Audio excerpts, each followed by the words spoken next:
ఇంతమంది DSC బాధితులా? Yes sir, ఇంకా చాలామంది ఉన్నారు సార్.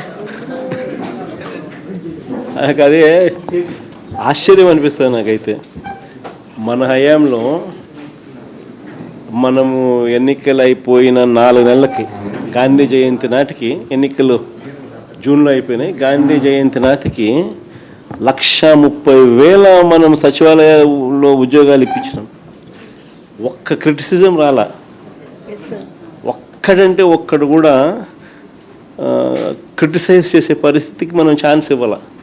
అంత ట్రాన్స్పరెంట్గా చేసినాం. 1,30,000 ఉద్యోగాలు, ఈడ 16,000 ఉద్యోగాలకు దీనికి రకరకాలుగా దాన్ని తిప్పి ఇంత కాంట్రవర్షియల్ చేసి అమ్ముకునే కార్యక్రమం దాకా తీసుకుపోవడం అంటే నాకు ఆశ్చర్యం అనిపిస్తుంది.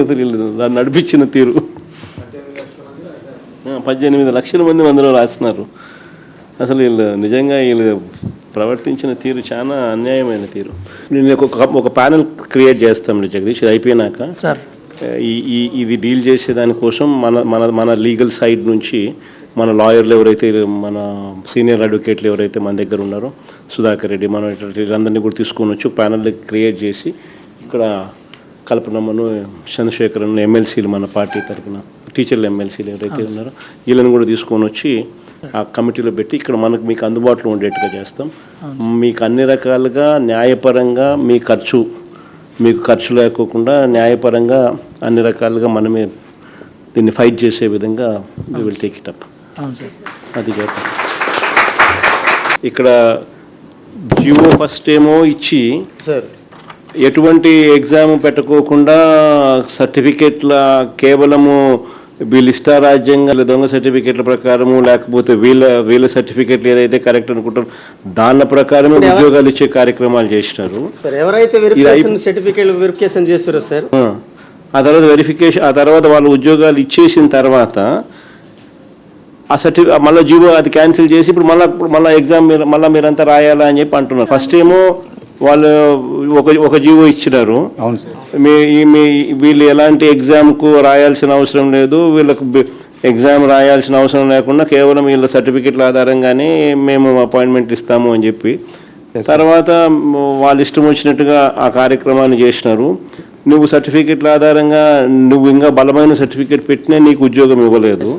కానీ వాళ్ళు ఇష్టం వచ్చినట్టుగా వాళ్ళు చేసుకున్న తర్వాత మళ్ళీ వెంటనే ఇంకో జీవో మళ్ళీ మార్పు చేసేసి ఇప్పుడు మళ్ళీ మీకు కూడా ఎగ్జామ్ మళ్ళీ దీనికి కూడా ఎగ్జామ్ రాస్తేనే, ఎగ్జామ్ పాస్ అయితేనే అని మళ్ళీ తీసుకొచ్చినారు. ఎవరికి మేలు చేసేందుకు ఫస్ట్ జీవో తీసుకొచ్చినారు. తర్వాత ఎవరికి మళ్ళీ వాళ్ళ పని అయిపోయిన తర్వాత మళ్ళీ వెంటనే గేట్ ఎత్తినారు. మళ్ళీ పని అయిపోయిన తర్వాత మళ్ళీ గేట్ మూసినారు. At the end of the day ఒకటి గుర్తుపెట్టుకోవాల్సింది ఏంటంటే, ఎవరైతే ఎలిజిబుల్గా ఇప్పుడైతే బాధితులుగా ఎవరైతే ఉన్నామో కోర్టులకు తలుపులు తట్టే కార్యక్రమం చేస్తూ ఉన్నాము. అన్ని రకాలుగా మీ న్యాయ సహాయము, న్యాయ పోరాటం మీతో పాటు కలిసికట్టుగా వైఎస్ఆర్ కాంగ్రెస్ పార్టీ తరఫున లీగల్ సెల్ మొత్తం మీకు అండగా ఉండి నడిపిస్తుంది. We will all stand by you. ఇది ఒకటే కాదు,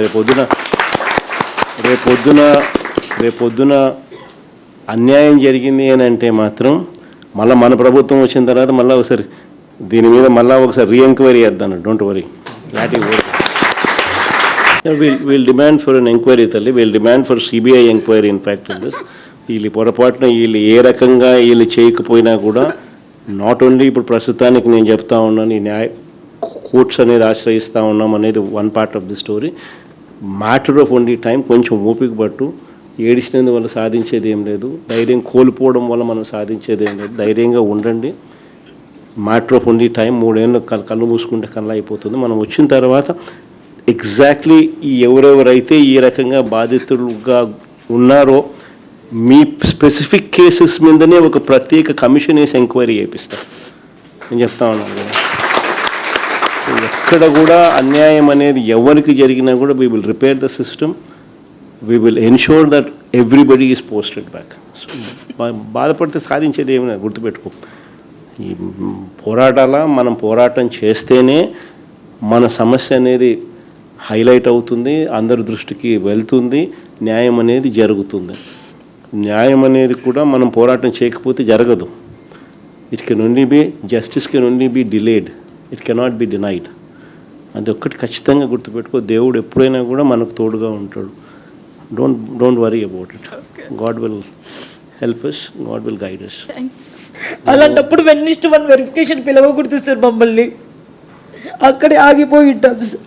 ఒకటి దీంట్లో 1:1 అని చెప్పి పిలిచి సబ్జెక్టులు వెరిఫికేషన్ ఆఫ్ సర్టిఫికేట్స్ మాత్రమే అన్న పరిస్థితి నుంచి రిజెక్ట్ చేయడం అన్నది ఒక తప్పు అయితే, వెరిఫికేషన్ అనేది లో పూర్తిగా సర్టిఫికేట్లో ఆథెంటిక్ జెన్యున్ అని చెప్పి తెలిసి ఉన్నా కూడా రిజెక్ట్ చేయడం ఒక తప్పు అయితే, రెండోది ఇంకోటి ఏంటంటే, ఇంకొకటి ఇంటెన్షనల్గా వీళ్ళు చేసిన మిస్చివస్ పని ఏంటంటే, ఏ ఎగ్జాము రాయకుండా స్పోర్ట్స్ అని చెప్పి ఒక కేటగిరీ ఒకటి క్రియేట్ చేసి వాళ్ళకి ఎటువంటి ఎగ్జాము అవసరం లేదు, ఎటువంటి క్వాలిఫికేషన్ అవసరం లేదు అని చెప్పి వాళ్ళకు టీచింగ్ పోస్టులకు ఉద్యోగాలు ఇచ్చేసే కార్యక్రమంలో భాగంగా ఇవ్వడము, అది తీసుకొచ్చేదానికోసం మిమ్మల్ని అందరినీ కోసేయడము.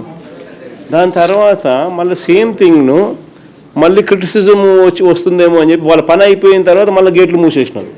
మళ్ళీ కొత్త ఇంకో జీవో ఇచ్చి లేదు ఇప్పుడు ఖచ్చితంగా వీళ్ళు కూడా ఎగ్జామ్ రాయాల్సిందే అని చెప్పి వాళ్ళకు మాత్రం వర్తించదంట, ఇక మీదట మాత్రం ఎవరికైనా కానీ వర్తిస్తుందట అని చెప్పి తీసిన. అంటే దాని అర్థం ఏంది, వాళ్ళందరితో వీళ్ళు మాట్లాడుకొని వీళ్ళు ప్రలోభాలకు రకరకాల ప్రలోభాలతో తీసుకున్న తర్వాతనే జరిగింది. అది ఇంకొక ఫ్లా.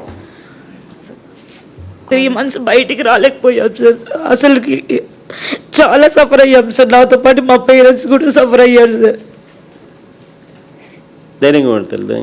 చూడండి మరి ఏం కావాలి ఇంతకన్నా. 1998 బ్యాచ్ ఎప్పుడు చెప్పు, దాంట్లో మా బాబాయ్ కూడా ఉన్నాడు సార్. 98 డిఎస్సి అట్లాంటి వాళ్ళకి న్యాయం చేసినామంట.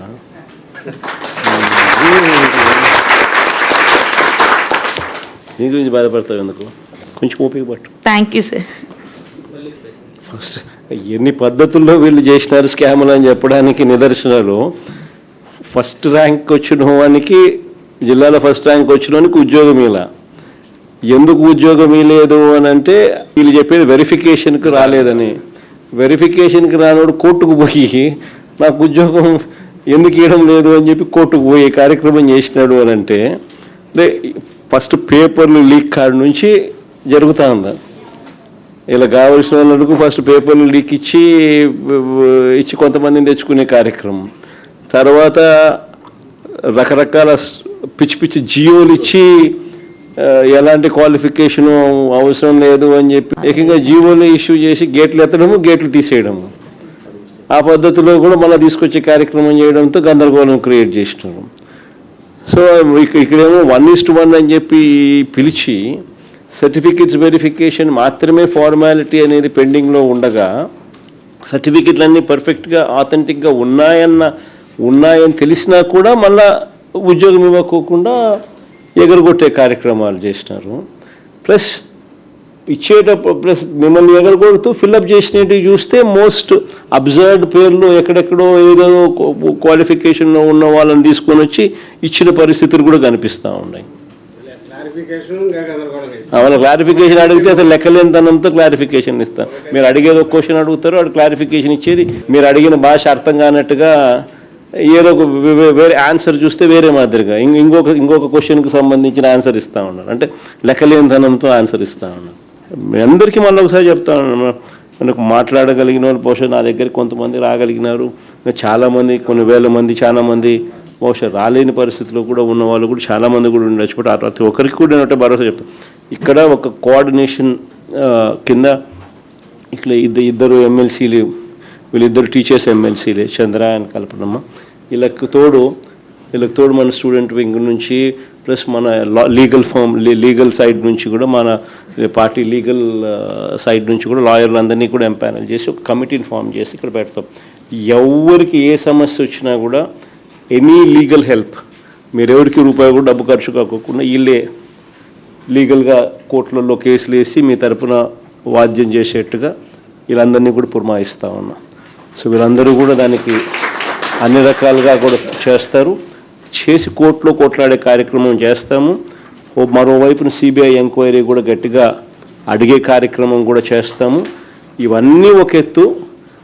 పొరపాటున ఏదైనా డిలే కావడమో ఇంకోటి కావడమో మీకు న్యాయం జరగని పరిస్థితి ఏదైనా ఉన్నా కూడా బాధపడకు. ఓన్లీ 3 ఏళ్ళే మన ప్రభుత్వం వస్తుంది.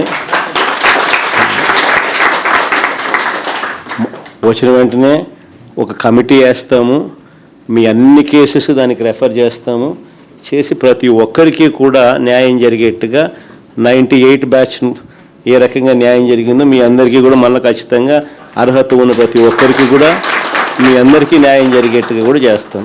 అది కూడా గుర్తుపెట్టుకోండి. అది అట్టాకు జరుగుతుంది 3 ఏళ్ళ తర్వాత. ఈ లోపల మనం చేసే పోరాటం కూడా ఆగకుండా కోర్టుల ద్వారాను సిబిఐ ఎంక్వైరీ డిమాండ్ చేస్తూ ఇవన్నీ కూడా చేస్తూ మనం చేసేటివన్నీ కూడా చేస్తూ పోతాం. సో 2 కూడా చేస్తాం. అందరికీ కూడా ఒకటే అష్యూరెన్స్ ఇస్తాను. ఇంతకుముందు నేను చెప్పినట్టుగానే కొంచెం ఓపిక పట్టండి. పోరాడితేనే మనం సాధించుకోగలుగుతాం. ఆ విషయంలో 4 అడుగులు ముందుకేస్తాం. ఖచ్చితంగా పోరాడుతూ ఉన్నారు. అన్ని రకాలుగా సహాయ సహకారాలు నా తరపు నుంచి కూడా అన్నీ ఉంటాయి. ఇది డిలే అయినా మనం న్యాయం సత్వరమే రాకపోయినా కూడా బాధపడాల్సిన అవసరమే లేదు. కన్ను మూసుకుని కన్ను తెరిచేసరికి 3 ఏళ్ళు అయిపోతుంది. అయిపోయిన వెంటనే మనం అధికారంలోకి దేవుని దయ వల్ల ఖచ్చితంగా వస్తాం. వచ్చిన వెంటనే కమిటీ కాన్స్టిట్యూట్ చేస్తాను. మీ అన్ని కేసెస్ దానికి రెఫర్ చేస్తాను.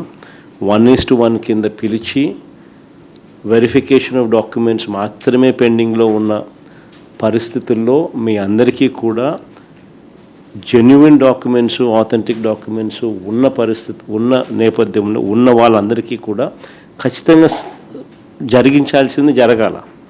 కానీ తప్పులు జరగడం వల్లనో ఇంకొక దాని వల్లనో నష్టపోయిన వాళ్ళందరికీ కూడా అవసరమైతే ఎక్స్ట్రా పోస్ట్ అయినా క్రియేట్ చేసైనా కానీ మీకు మంచి చేస్తాను.